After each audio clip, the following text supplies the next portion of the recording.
Welcome back to the agenda, everybody, with the Missoula County Commissioners.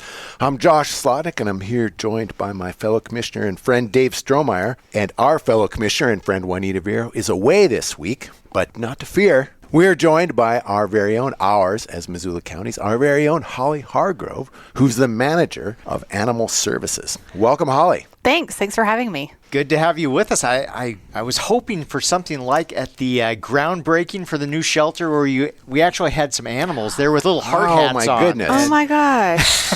I should have brought a dog or cat. With a hard hat. Who doesn't like that? I have a couple of hard hats, so I could have made that happen, and I didn't even think to bring someone with me. Well, next time. There will be a next time, and you can bring somebody with you. That's okay. Yeah. Well, I guess just before we get into specifics of what it is that you and your team do out at the shelter and with Animal Services, tell us a little bit about your background and how you made it into this position that you're in now. I do detect a faint southern accent that may need to be explained. Farther south southern Montana? I think maybe Passer Valley County. Oh. Actually, it's Alabama. I was born in Alabama. I haven't lived there in many years, but I was born in Alabama. I have lived in several different states. I've worked in both nonprofit and government sheltering. So I've been doing this going on about 15 years now. Great. Well, to dive right into it, we've used the phrase Animal Services, and that might be new to a lot of folks because for as long as I've been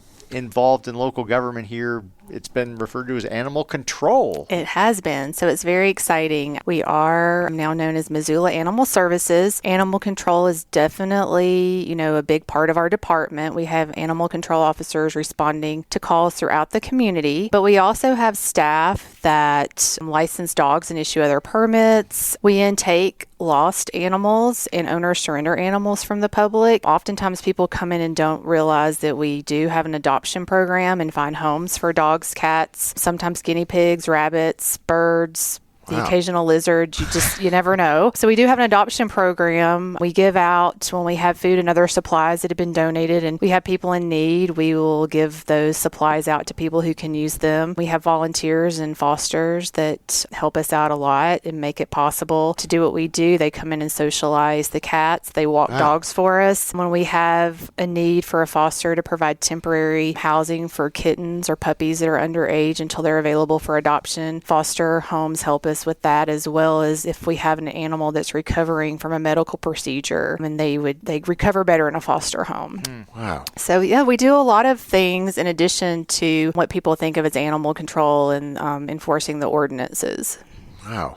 So what are some of the reasons, I guess you kind of hit on these, but what are some of the reasons why people would call Animal Services? To report an injured animal or a stray dog, definitely give us a call. Any animal bites to people or just animal to animal, incidents that happen. If somebody's concerned about cruelty or neglect to an animal or just want a welfare check done on an animal. If you've found a pet, you should call us, but if your pet goes missing, you should also notify us. And we do post every evening on our Facebook page all of the strays that come in. So if you've lost your pet, I encourage people to check on that site to see if we've possibly gotten the dog in that day or your cat in. If you would like to adopt an animal, give us a call because we have animals for adoption. I have adopted 2 cats over the years. Yes. Definitely give us a call if you would like to adopt, just to come out even. And, if you want to come out and volunteer, give us a call or foster. If you need to license your dog, all dogs in the city and county are by ordinance are to be licensed. So if you need to license your dog, come on out to animal control and do that as well. What does a person get for having their animal licensed? What's the benefit there beyond obeying the law, which is a good idea? What's in it for somebody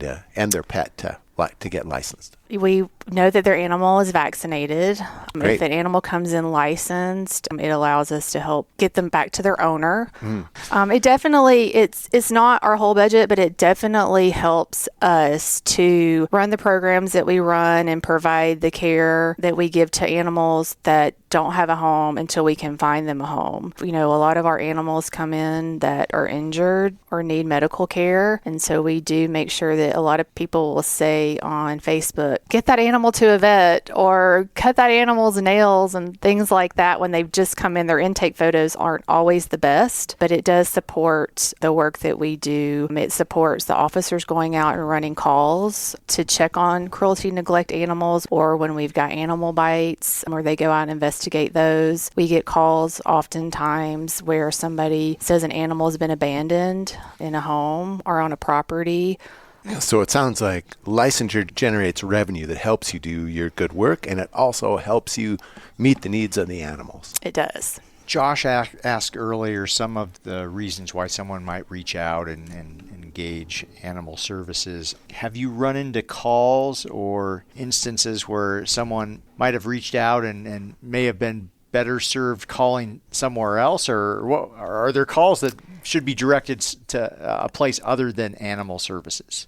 Well, one thing people do call us about frequently that we don't do is they want us to come out and trap cats or pick up cats. Trap cats? Trap cats. Why would somebody want a cat trapped? A lot of people don't want a cat on their property. If it's being a nuisance cat, if they're unaltered, they might be exhibiting behaviors mating behaviors, some people might find a nuisance. Offensive mating behaviors? Offensive mating behaviors. Or they, a common downtown problem. They also reproduce quite frequently in large numbers. Indeed. And they don't want one or two cats to turn into 30 cats on their property. Somebody would call you and say, there's a cat in my backyard. It's not my cat. Come get it. Right. And what do you tell that person? We let them know they are more than welcome to bring the cat to us, or they can come and get a trap from us and trap the cat. So you supply traps. We do These have are not traps. Like leg hold traps. Right. They can. No. They're safe traps. You put the food in, and when they step on a little lever, the door closes behind them. Okay. So they can bring the cats to us. Cats don't have leash laws, so we're not going to come out and get a cat that's walking down the sidewalk. But a lot of times, though, not all cats are lost. They usually know exactly where they live. So be careful before, you snatch up a cat to bring it to us. We also often get wildlife calls that are beyond our scope. A lot of times deceased wildlife pickups or injured wildlife, such as deer. Who should folks call for that? It really depends on the situation. If it's a domestic animal, such as a dog or cat, you can call Missoula Animal Services, and one of our officers will go out and pick that animal up. They'll scan it for a chip, and if it has identification or microchip, we'll try to get in touch with an owner to let them know. How about if it's something bigger than a dog or a cat? A deer. If it's not causing a traffic problem. It's just in the ditch, there's a rotting, bloated deer. Well, if you've got the equipment on your large property, then you could scoop it up and take it to the landfill. It's my understanding they don't charge for that. If that's not the case, then you would have to call a private company or someone. Like a landscape company. Perhaps. There's also wildlife removal companies.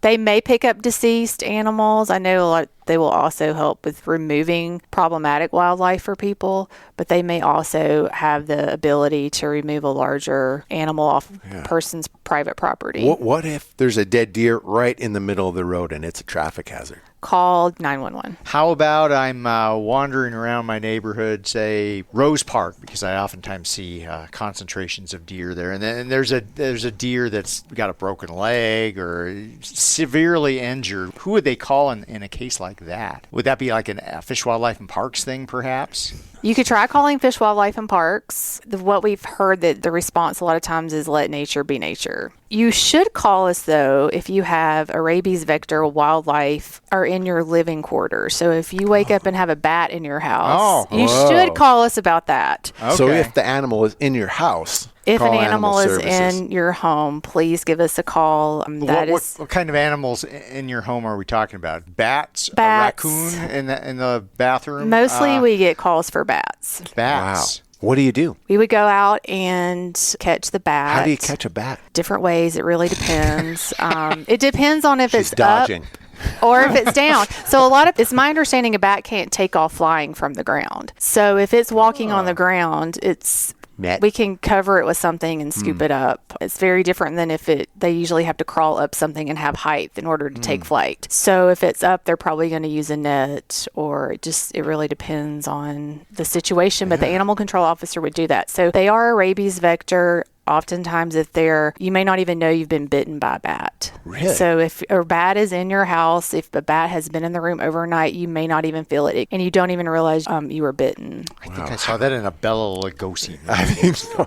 How prevalent is rabies in bats or raccoons? I've heard both those animals can be vectors. I mean, is this something we should, if you see a bat, should you be scared, or should you say, oh, look, a bat? No, you definitely shouldn't be scared of bats, and they have a lot of benefits with mosquitoes, the bugs that they eat and things like that. You just don't want them in your house. You don't want to have them in your home, not knowing. Like elected officials.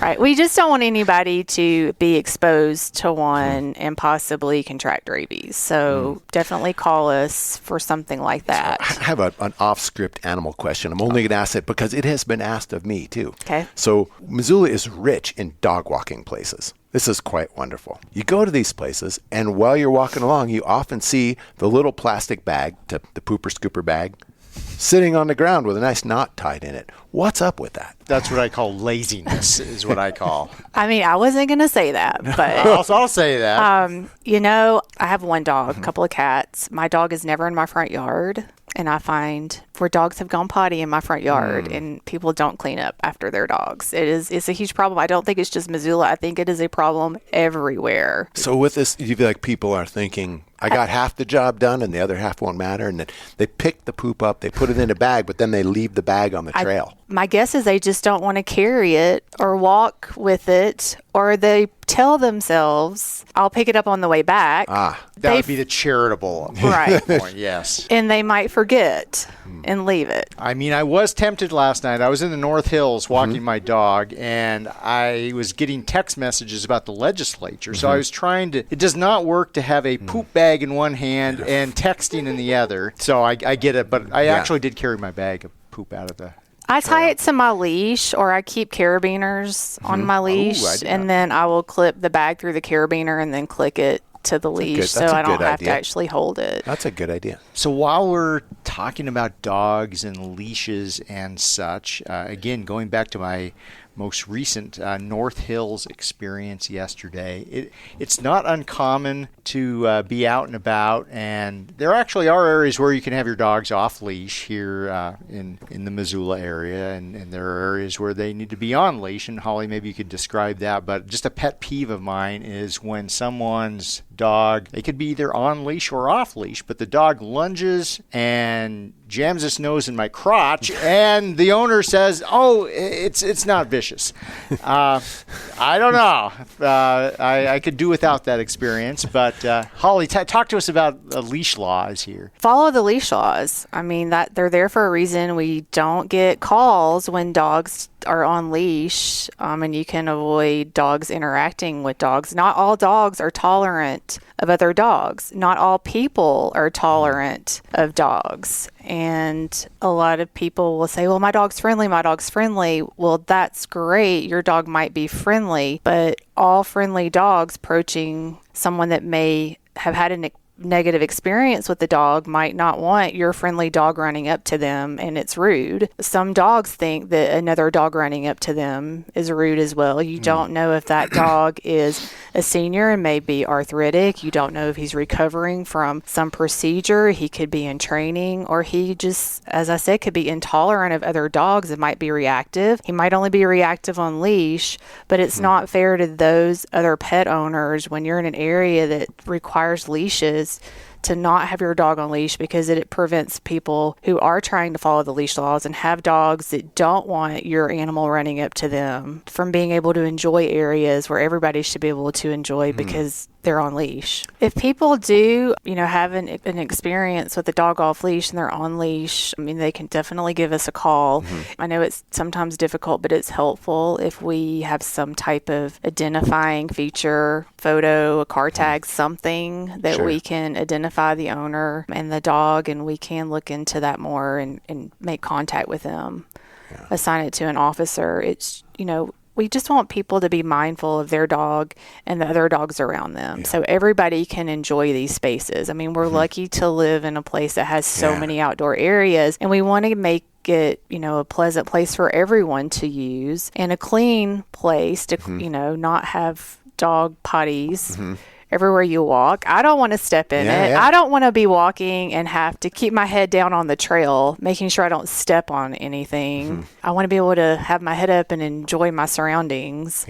I always take 2 bags, Yes, I have discovered that, thinking I would get away with just 1 bag, and then the doggone dog goes twice. Catches a whiff of something that triggers the impulse to relieve his bowels. So, So on to some more fun things. So y'all are moving into a new space. What are some of the great things that are going to happen in the new space that can't happen now? We're so excited. We're going to have improved animal housings. That's probably the most exciting thing for us. We're going to have 11 new, larger indoor-outdoor dog kennels. The dogs are going to they'll have a choice. So currently we just have smaller kennels. They're not even 4x6. The Association for Shelter Medicine Veterinarians puts out a guidelines for standards of care. Kind of national best practices. Right. And over the years, they found, after a lot of research, that animals do better in double-sided housing. That means that for dogs, for example, they have one side of the kennel where they can sleep and they have their food and their water, and then they have another side that they can go potty in. So they're like 2 rooms. It also gives them choice when they're in one kennel and people are coming through to view them and they're trapped sort of in this space and it's scary and they may not like all these visitors staring down and peering on them in the kennel. It allows them choice. So if they want to move to the other side or move outside or come in and approach or retreat, they have that option to be in another space and not feel trapped. So our new kennels will be indoor outdoor. So if the dogs want to spend time outside during the day, they can go out. If they want to come in, they can come in, and at night they'll have a run divider. We're going to have some that even our indoor kennels that we have now that are not, it won't be possible to ever indoor outdoor. Those we're going to portal those side to side. So those dogs will still have double sided. It'll just be inside rather than out. We're going to have 3 separate cat rooms, so that's going to be great. Currently, we just have 1 large cat room. When you put many cats in one room, it stresses them out. So instead of having 1 large room, we're going to have 3 smaller rooms with fewer numbers of cats in each room. Holly, on that front, I visited the shelter a while back, and one of the comments I heard was the need to separate predators and prey. Is that still an issue in your cramped quarters now, or have you found workarounds to deal with that? Well, it's definitely an issue when we would have small animals. So when we had rabbits and guinea pigs or hamsters, we did not have a space for those guys, so they would be on the floor in our lobby. Well, when a dog is walking past a rabbit, you've got your predator prey there, scaring the rabbit. It could possibly scare the rabbit to death. In the new space, we will also have a small animal room.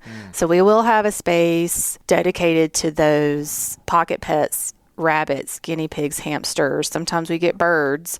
We've had fish, not that frequently, but occasionally we get fish, reptiles. So they will be able to be in a space that is separated from the cats and also separated from the dogs. Our cats will be on one side of the building. Our dogs will be on the other side. It's also important that they're not side by side. It's terrifying for cats to hear dogs bark all day when they're just right outside their door. I resonate with that. It's less terrifying and more annoying when I hear my neighbor's dog's barks all hours of the day and night. But talk a little bit about what's the difference between the work of animal services and what might go on out at the shelter versus, say, the Humane Society, because I think sometimes folks kind of confuse the two and aren't quite sure what the differences are there.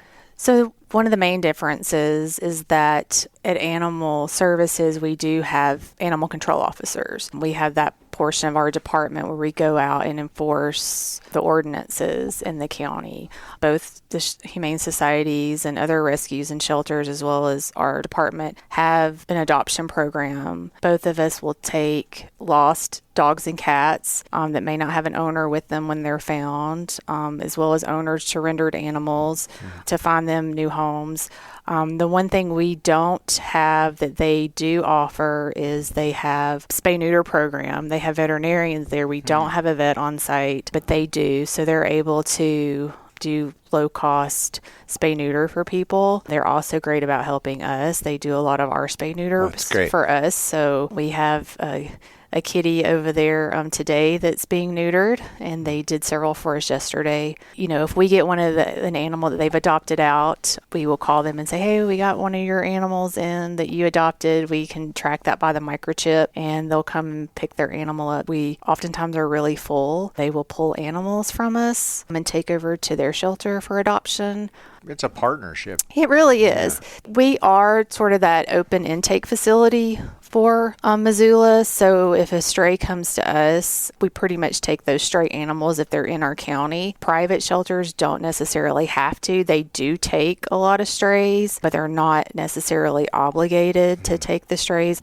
You mentioned the chip. Is that something you guys do, or where would a person go to get a chip put in their animal, and how does that work? There's many places you could go to get a chip. Many shelters implant them. All of our animals prior to adoption have a microchip implanted under their skin. Your veterinarian can implant a microchip. Many people think they work like GPS systems. How does it work? We have little scanners, and so when an animal comes in, we scan them. We just kind of wave this wand over their back and kind of up and down their side slowly. And if it has a microchip, this little device will pick up the chip. It'll read out a number. The numbers are usually about 15 digits long. They're very long. Wow. We'll put it into a database, and it will give us information on what company or what brand the chip is. And then we can call that company and get information on the owner.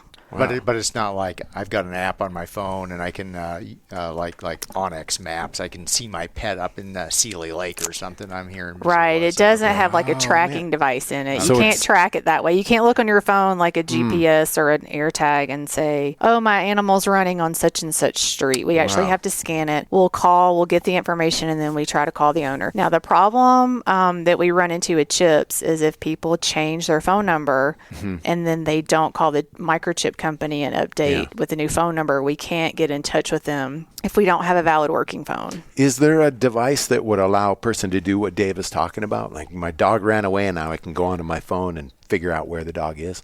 There are devices. I am not familiar with them, but I'm sure there are devices now with all the latest and greatest technology that I think one of the issues you might have, though, is keeping it charged. Yeah. If the battery dies on it, then you might not be able to track them. For these don't have batteries, so we're always going to be able to use our scanner. But if your dog runs away, you got to hope that your dog ends up at Missoula Animal Services so y'all can read its chip. Our shelter staff will scan as soon as they come in. So it does seem like there's an analog version of the chip that people did for years and years that works really well. It works great. Just have a tag on your dog. I mean, if that's the best thing, because if it doesn't come to us, but your neighbor finds it next door, they're going to be able to get it to you, return it much faster if your current phone number's on there. Even if you don't have a tag, just taking a Sharpie marker and writing the phone number right on the collar is better than nothing at all. Yeah, that's great. I have a family brand. I branded my Labrador Retriever. So anyway, Holly, we have not talked about how interested members of the public can get involved, either by contributing money to the new shelter, or to be volunteers. What would you tell folks out there? I mean, if they want to give their time, they can give us a call. They can come out. We're located out past the airport on Butler Creek Road. And if we go online, Missoula Animal Services. Missoula Animal Services. You can also find us under MissoulaPublicHealth.org. We are part of the health department, and then at the top of that website, click animals, or you can just search Missoula Animal Services. Great. They can give us a call. They can come out if they've got some free time and they just want to walk a dog. Oh, that's wonderful. That's really helpful. Right now, while we're under construction, we lost our play yard. So we don't have a big yard that we can put the dogs in to allow them to run. So you could use some dog walkers? So anytime anybody, if they just have an hour or two and they want to come out, we will get a dog out for them and they can go take it for a walk. It gets the dogs out of the shelter, especially during the construction right now. If they want to just come in and socialize the cats in our cat room and spend time with the cats, they're more than welcome to do that. If people would like to make a monetary donation, they can call the shelter and do that over the phone. That number is 406-541-7387. There's also PayPal links on the website, which is missoulapublichealth.org/animals, or we have links on our Facebook page or Instagram page, and you can find those by searching Missoula Animal Services. When are you hoping for a ribbon cutting on this new shelter? If everything goes as it's been going, the possible date is late August. Wow. But if the commissioners don't screw anything up. Sure. But the original completion date was estimated to be in September. That's when we broke ground last year. They said it would be a year project. Okay. So if we don't make it in a little early in late August, we're hoping to be operating out of the fully remodeled space in September. Right. So you talked about double-sided shelters, access to the outdoors, cats in smaller rooms, separating predators and prey. Is there anything else about this new shelter you're really excited about that it's going to benefit people and animals?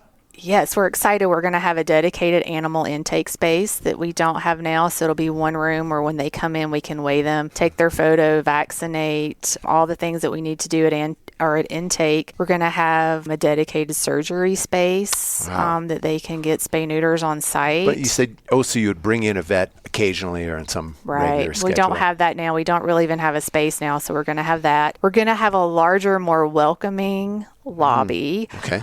Before, that lobby was really small, and we would oftentimes just have people stepping over each other along with small animals on the floor. So it'll be a larger lobby for visitors, and we've added 2 visitation rooms as well. So when it's raining outside or it's just almost too cold to be outside visiting an animal or the play yard's in use, we're going to have a couple of rooms. So when someone does want to meet with an animal they're thinking about taking home, they can go in one of those rooms and spend time with the animal in that room. So we're excited to have those rooms because that's not something we've had in the past. And places to meet new possible family members has been very limited. Well, that all sounds really good. Oh, fantastic. Congrats making this happen. Yeah, this is a big deal. Thank you. We're very excited. We can't wait. Well, one thing that we do before we close is we like to give our guests the opportunity to share some nugget of wisdom. If there's a good book you've read recently, a piece of culture of some sort, anything along those lines? I think mine was going to be more animal related, and I'm shocked. And it can be something animal related that our listeners would love to hear about. It actually that's moved you in the recent past. I mean, we actually touched on it a little earlier in the conversation, but it has to do with just being mindful of your dog and considerate that all people and all dogs don't want to meet your dog. I mean, if you think about it from a human standpoint, we don't walk up to every stranger we see when we're out shopping and sniff their or butt. at the park. We're not walking up to every single person that we don't know.